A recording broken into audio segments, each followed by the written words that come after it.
Hey everyone, welcome back to our chapter read-through of Harry Potter and the Sorcerer's Stone by JK Rowling. We are on chapter 7, The Sorting Hat. This is the second half of the chapter, so if you haven't heard the first half, make sure and go listen to that first. Alright, let's do our quick review to get started and into this chapter. Harry Potter is the boy who lived. He is a wizard who, as a baby, survived an attack by an evil dark wizard named Voldemort, or you know who. So, sadly, his parents were killed by Voldemort, and he had to go live with his aunt, uncle, and cousin, the Dursleys. They are non-magic folk called Muggles, and they are not nice people. They were not very kind to Harry. And when he was getting his letter to go to Hogwarts School of Witchcraft and Wizardry, they wouldn't let him go, and they kept it from him. They didn't even tell him he was a wizard.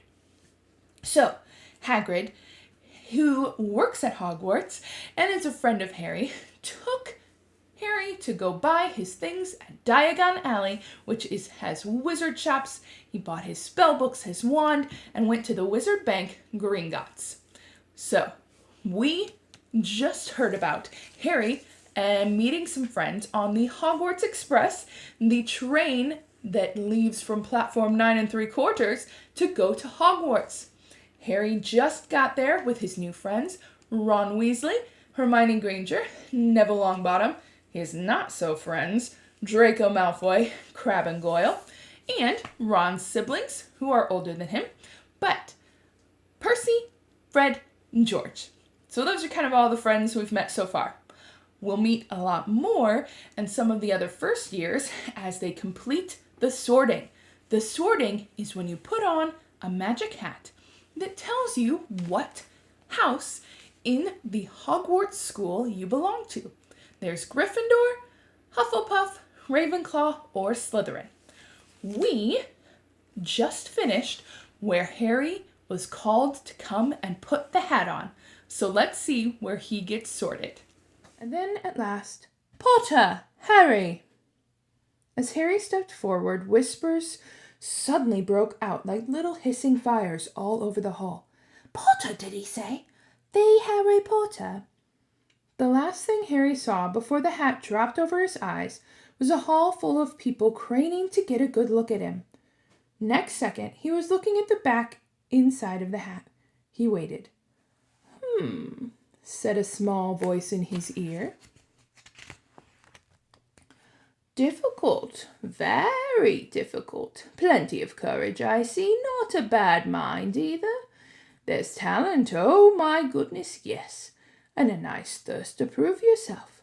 Now that's interesting. So where shall I put you? Harry gripped the edges of the stool and thought, Not Slytherin, not Slytherin. Not Slytherin, eh? Said the small voice. Are you sure? You could be great, you know. It's all here inside your head. And Slytherin will help you on your way to greatness. No doubt about it. Well, no? Well, if you're sure, better be Gryffindor! Harry heard the hat shout the last word to the whole hall. He took off the hat and walked shakily towards the Gryffindor table. He was so relieved to have been chosen and not put in Slytherin.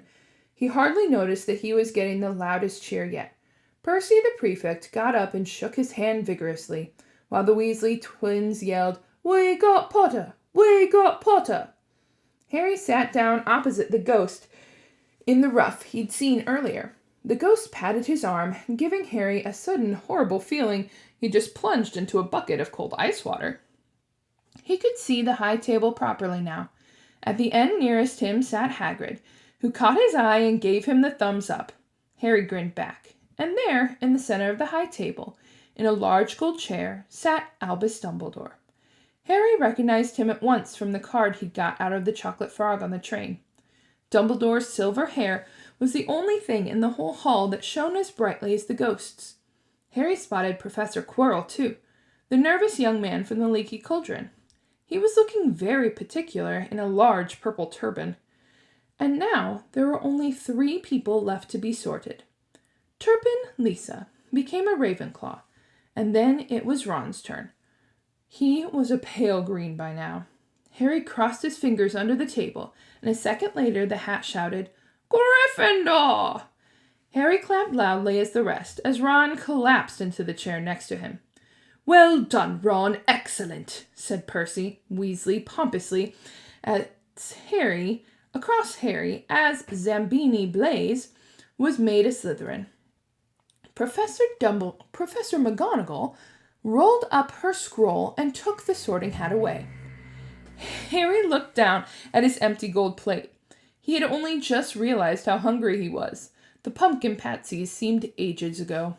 Albus Dumbledore had got to his feet. He was beaming at all the students, his arms open wide, as if nothing could have pleased him more than to see them all there. "Welcome," he said.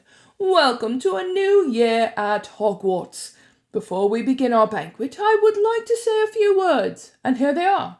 Nitwit, Blubber, Oddment, Tweak." "Thank you." He sat back down. Everybody clapped and cheered. Harry didn't know whether to laugh or not. "Is he a bit mad?" he asked Percy uncertainly. "Mad?" said Percy airily. "He's a genius. Best wizard in the world. But he is a bit mad, yes. Potatoes, Harry?" Harry's mouth fell open. The dishes in front of him were now piled with food. He had never seen so many things he liked to eat on one table. Roast beef, roast chicken, pork chops and lamb chops, sausages, bacon and steak, boiled potatoes, roast potatoes, chips, Yorkshire pudding, peas, carrots, gravy, ketchup, and for some strange reason, mint humbugs. The Dursleys had never exactly starved Harry, but he'd never been allowed to eat as much as he liked.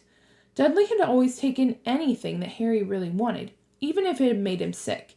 Harry piled his plate with a bit of everything except the humbugs and began to eat. It was all delicious. "That does look good," said the ghost in the ruff sadly, watching Harry cut up his steak. "Can't you—" "I haven't eaten for nearly 500 years, said the ghost. "I don't need to, of course, but one does miss it. I don't think I've introduced myself. Sir Nicholas de Mimsy Porpington at your service. Resident ghost of Gryffindor Tower." "I know who you are," said Ron suddenly. "My brothers told me about you. You're Nearly Headless Nick." "I would prefer if you call me Sir Nicholas de Mimsy," the ghost began stiffly, but sandy-haired Seamus Finnegan interrupted. "Nearly headless? How can one be nearly headless?" Sir Nicholas looked extremely miffed, as if their little chat wasn't going the way he wanted. "Like this," he said irritably. He seized his left ear and pulled. His whole head swung off his neck and fell onto his shoulders as if it was on a hinge. Someone had obviously tried to behead him, but not done it properly.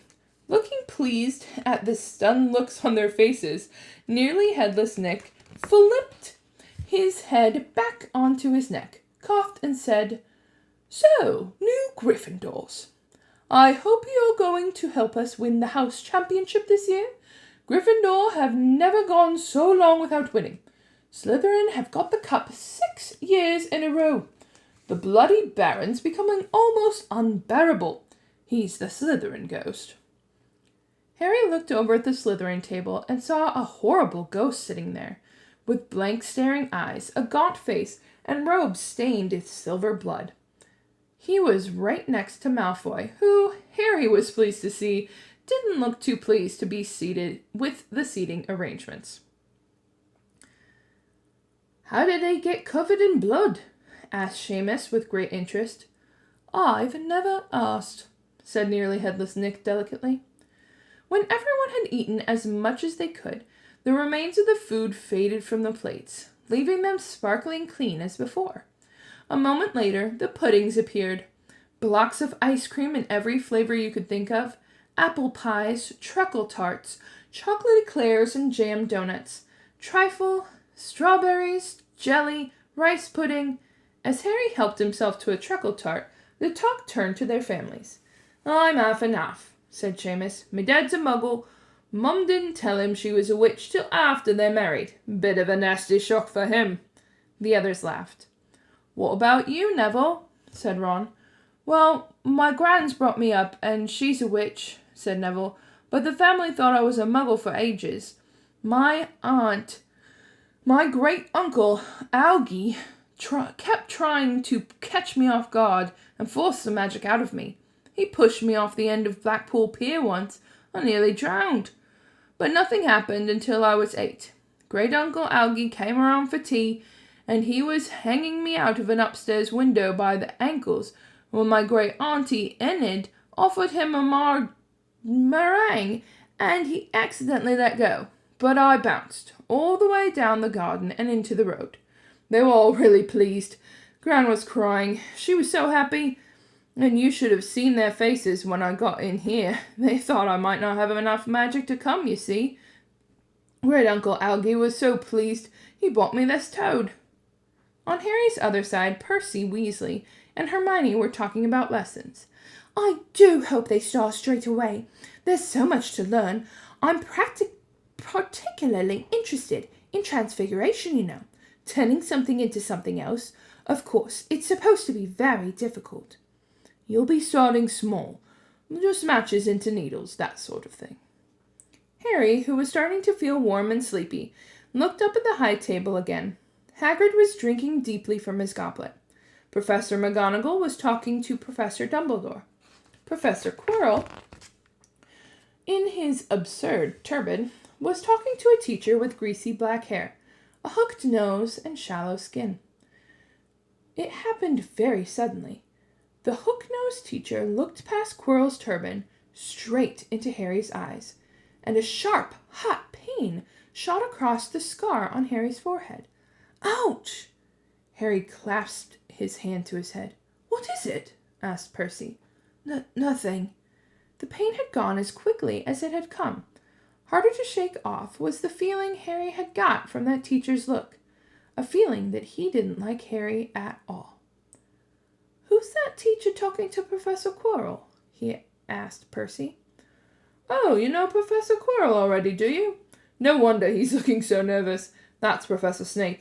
He teaches potions, but he doesn't want to. Everyone knows he's after Quirrell's job. Knows an awful lot about the dark arts, Snape." Harry watched Snape for a while, but Snape didn't look at him again. At last, the puddings too disappeared, and Professor Dumbledore got to his feet again. The hall fell silent. "First years should note that the forest and the grounds is forbidden to all pupils, and few of our older students would do well to remember that." Dumbledore's twinkling eyes flashed in the direction of the Weasley twins. "I've also been asked by Mr. Filch, the caretaker, to remind you all that no magic should be used between classes in the corridors. Quidditch trials will be held in the second week of term. Anyone interested in playing for their house teams should contact Madam Hooch. And finally, I must tell you that this year, the third-floor corridor on the right-hand side is out of bounds to everyone who does not wish to die a very painful death." Harry laughed, but he was one of the few who did. "He's not serious," he muttered to Percy. "Must be," said Percy, frowning at Dumbledore. "It's odd, because he usually gives us a reason why we're not allowed to go somewhere. The forest is full of dangerous beasts. Everyone knows that. I do think he might have told us prefects at least. And now, before we go to bed, let us sing the school song," cried Dumbledore. Harry noticed that the other teachers' smiles had become rather fixed. Dumbledore gave his wand a little flick, as if he was trying to get a fly off the end, and a long golden ribbon flew out of it, which rose high above the tables and twisted itself snake-like into words. "Everyone pick their favorite tune," said Dumbledore, "and off we go!" And the school bellowed, "Hogwarts, Hogwarts, Hoggy-Warty Hogwarts, teach us something, please. Whether we be old and bold, or young with scabby knees, our heads could do with filling with some interesting stuff, for now they're bare and full of air, divides and bits of fluff. So teach us things worth knowing, bring back what we've forgot, Just do your best, we'll do the rest, and learn until our brains are rot. Everyone finished the song at different times. At last, only the Weasley twins were left singing along a very low, slow funeral march. Dumbledore conducted their last few lines with his wand, and when they had finished, he was one of those who clapped the loudest. "Ah, music," he said, wiping his eyes, "a magic beyond all we do here. And now, bedtime, off you trot." The Gryffindor first years followed Percy through the chattering crowds, out of the great hall and up the marble staircase. Harry's legs were like lead again, but only because he was so tired and full of food. He was too sleepy even to be surprised that the people in the portraits along the corridors whispered and pointed as they passed, or that twice Percy led them through doorways hidden behind sliding panels and hanging tapestries. They climbed more staircases, yawning and dragging their feet, and Harry was just wondering how much further they had to go when they came to a sudden halt. A bundle of walking sticks was floating in mid-air ahead of them, and as Percy took a step towards them, they started throwing themselves at him. "Peeves," Percy whispered to the first years, "a poltergeist." He raised his voice. "Peeves, show yourself." A loud, rude sound, like air being let out of a balloon, answered. "Do you want me to go to the Bloody Baron?" There was a pop, and a little man with wicked dark eyes and a wide mouth appeared, floating cross-legged in air, clutching the walking sticks. "Ooh," he said with an evil cackle. "Icky firsties! What fun!" He swooped suddenly at them. They all ducked. "Go away, Peeves, or the Baron'll hear about this." "I mean it," balked Percy. Peeves stuck out his tongue and vanished, dropping the walking sticks on Neville's head.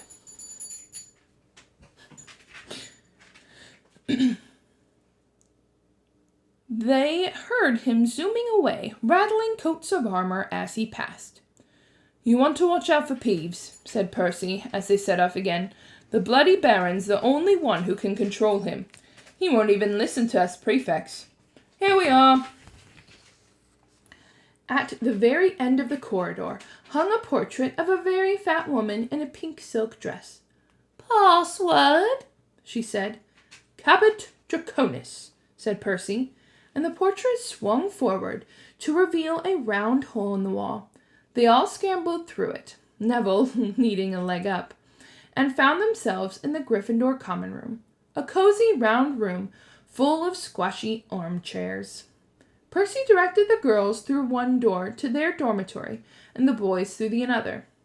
At the top of the spiral staircase, they were obviously in one of the towers. They found their beds at last. 5 four-poster hung with deep red velvet curtains. Their trunks had already been brought up. Too tired to talk much, they pulled on their pajamas and fell into bed. "Great food, isn't it?" Ron muttered to Harry through the hangings. "Get off, Scabbers! He's chewed my sheets." Harry was going to ask Ron if he'd had any of the treacle tart, but he fell asleep almost at once. Perhaps Harry had eaten a bit too much, because he had a very strange dream.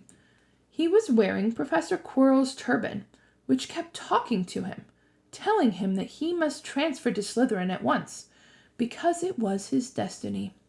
Harry told the turban he didn't want to be in Slytherin, but it got heavier and heavier. He tried to pull it off, but it tightened painfully, and there was Malfoy laughing at him as he struggled with it. Then Malfoy turned into the hooked-nosed teacher, Snape, whose laugh became high and cold. There was a burst of green light, and Harry awoke, sweating and shaking. He rolled over and fell asleep again, and when he woke the next day, he didn't remember the dream at all. The end of Chapter 7. All right, that was the end of Chapter 7, The Sorting Hat. So let's do a little discussion. Why does the Sorting Hat say that Harry is difficult? So he says difficult, very difficult, when he's put on Harry's head. There's that sorting hat again. I like its little tongue. Very difficult. He says that there's lots of things that makes Harry special. So he has courage, and he wants to prove himself, and he is smart, and a lot of talent. So he didn't know what house to put him in. But Harry said, "Not Slytherin, not Slytherin." So where did the sorting hat put him? In Gryffindor!